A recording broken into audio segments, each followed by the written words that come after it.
Last video में हमने live class में एक्सरसाइज 5.1 एंड 5.2 क्वेश्चन नंबर 11 तक डिस्कस किया था। आज के वीडियो में हम एक्सरसाइज 5.2 क्वेश्चन नंबर 12 से बताना शुरू करेंगे। Question number 12, two APs have the same common difference. तो इसका मतलब हुआ कि let common difference is equal to small d. Common difference is denoted by small d.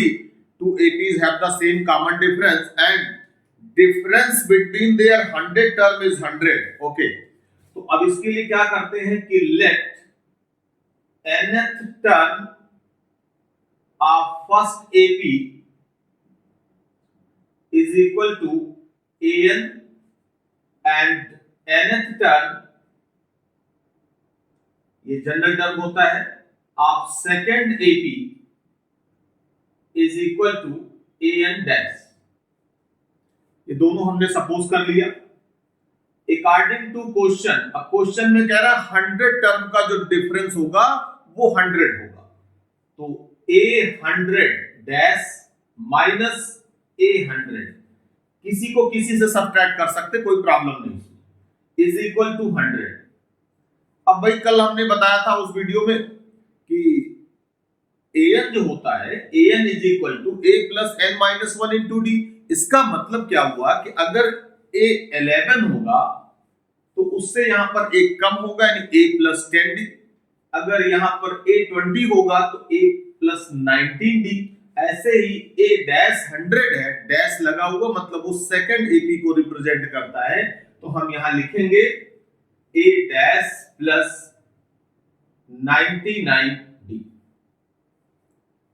a dash को हमने फर्स्ट टर्म सपोज कर लिया, a जिसको लिखते a प्लस d का फॉर्म सपोज कर लिया, माइनस इसमें क्या करते हैं a प्लस ब्रैकेट जरूर लगाएंगे, a plus 99d is equal to 100। d दोनों में सेम है इसलिए d डैश नहीं यूज कर रहे हैं।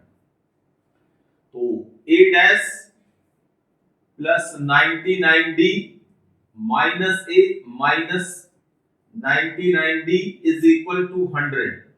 ये कैंसिल हो गया, a dash minus a is equal to 100। इतना आ गया भाई। Equation number 1। अब कहते हैं find the difference between their 1000 terms. तो आल्सो डिफरेंस बिटवीन 1000 टर्म का डिफरेंस कैसे निकालते हैं?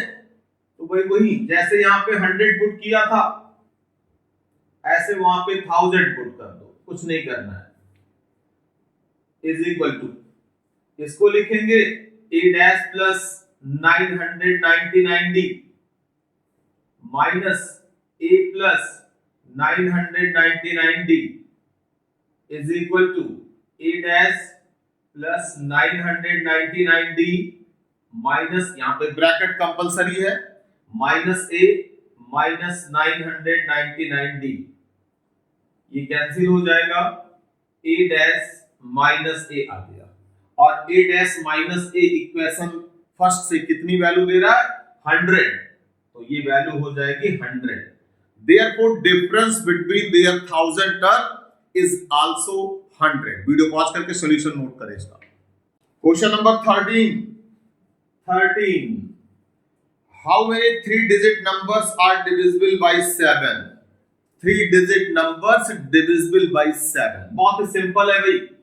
तो 3 डिजिट नंबर शुरू कहां से होते हैं? 100 से। खत्म कहां पर होते हैं? 999। तो हमें ऐसे 3 डिजिट नंबर चूज करने हैं जो 7 से डिविजिबल हो।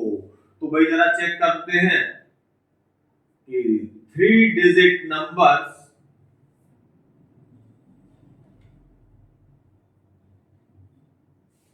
divisible by 7 are as follows.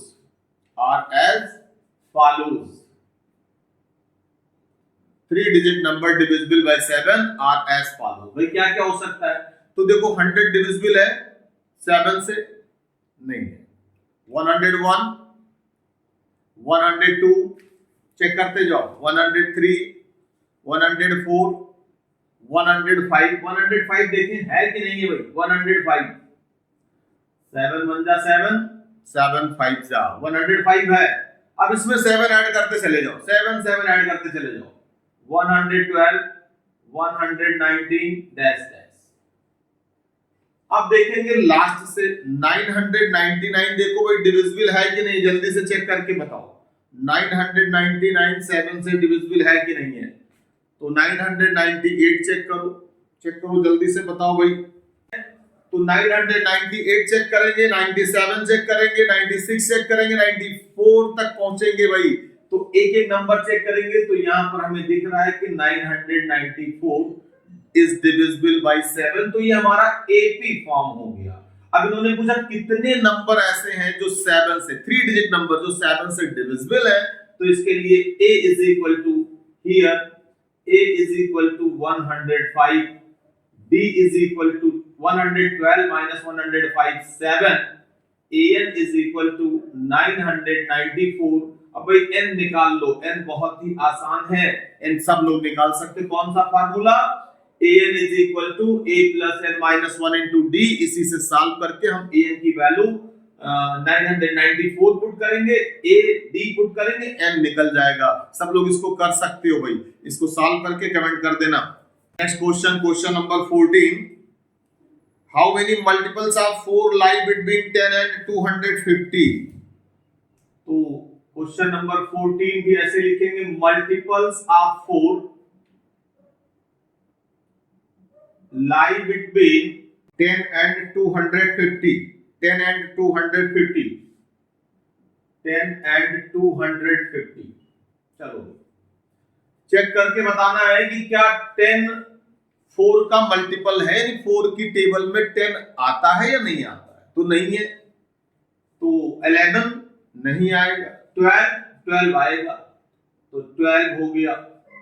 12 के बाद में 16 आएगा, 16 के बाद 20 आएगा, फिर 3 डैश लगाएंगे और इधर से चेक करेंगे भाई 250 is not a multiple of 4, 4 की टेबल में नहीं आता है, तो इसके लिए क्या करते हैं 249 पे चेक करेंगे, उस पर भी नहीं आ रहा तो 248 ये होना चाहिए भाई। चेक करके देख लो 4 की टेबल में, यानी 4 से डिविजिबल है या नहीं है, चेक कर लो। तो ये हमारा एपी फॉर्म हो गया।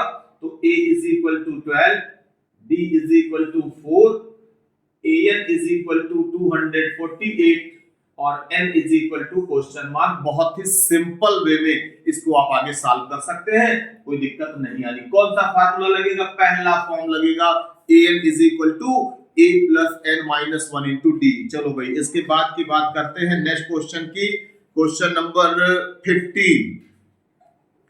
15 नंबर की बात करते हैं। For what value of n are the nth term of 2 APs are equal. चलो भाई ये क्वेश्चन नंबर देखते हैं 15 63 65 67 ये AP ये दिया गया है, और दूसरा जो सेकंड AP दिया गया है 3 10 17 ये दिया गया। कह रहे हैं कि n की किस वैल्यू पर, देखो कैसे पैटर्न देखो भाई, इसमें 2 इंक्रीज कर रहा है और इसमें 7 इंक्रीज कर रहा है, तो ये कह रहे हैं कि ऐसी कौन सी वैल्यू n की रखी जाए, यानी सपोज करो कि nth टर्म इसका भी निकालें और nth टर्म इसका भी निकालें, लेकिन n की कोई पर्टिकुलर वैल्यू चाहते हैं जिस पर ये दोनों AP के nth टर्म इक्वल हो जाएंगे। ये चाहते हैं कि इन दोनों AP के nth टर्म इक्वल हो जाए। तो भाई चलो देखते हैं, तो हम लोग सपोज कर लेते हैं कि लेट nth टर्म, तो let nth term of both AP be equal. तो भाई an इसके लिए भी लिख लिया और an इसके लिए भी लिख लिया, हमने भी डैश नहीं लगाया है, या चाहो तो डैश लगा भी सकते हो। पहले के लिए जो an का फार्मूला होता है a plus n minus 1 into d is equal to, इसके लिए भी लिख दे रहे हैं a dash plus n minus 1 into d dash. थोड़ा डैश लगाने से मतलब है कि ये सेकंड का हो गया, ये फर्स्ट का हो गया। भाई फर्स्ट एपी में 63 पुट कर देना, 63 ए की वैल्यू प्लस n दोनों में से कॉमन निकालना, इसलिए दोनों जगह n सेम रहेंगे, n माइनस 1 और इसमें d कितना आ रहा था, 2 आ रहा था, is equal to a dash, यहां पर फर्स्ट टर्म इससे पुट कर दो 3 plus n minus 1 as it is और d डैश 10 माइनस 3 यहां पे 7 आ रहा था। तो ये बनेगा 63 plus 2n minus 2 is equal to 3 plus 7n minus 7। कोई दिक्कत नहीं हुई होगी यहां तक। अब सारे टर्म को एक साइड ट्रांसपोज कर लो, तो 63 plus 2n minus 2 minus 3 minus 7n plus 7 is equal to 0। बस सिंप्लीफाई करना है भाई। तो ये जो 2n और माइनस 7n ये मिल गया हमें माइनस 5n। अब जरा देखते हैं 63 और 7 ये ऐड करो 70 हो गया, 70 से 5 माइनस करो 65 हो गया प्लस का 65 is equal to 0। Minus 5n is equal to minus 65। Transpose 65 to right side, it becomes negative, minus sign cancel out, n is equal to 5 से 13 को डिवाइड 5 से 65 को डिवाइड करेंगे, क्या आंसर आएगा 13। मींस 13 टर्म, अगर इस AP का 13 निकाले यानी A13 निकाला जाए और इस AP का भी A13 निकाला जाए तो दोनों इक्वल आएंगे। इसको सॉल्व करके आप देख सकते हैं। Question number 16, determine the AP whose third term is 16। तो भाई 16 नंबर क्वेश्चन में कह रहे हैं कि A3 is equal to 16। A3 को लिख सकते हो A plus 2D is equal to 16, equation number 1।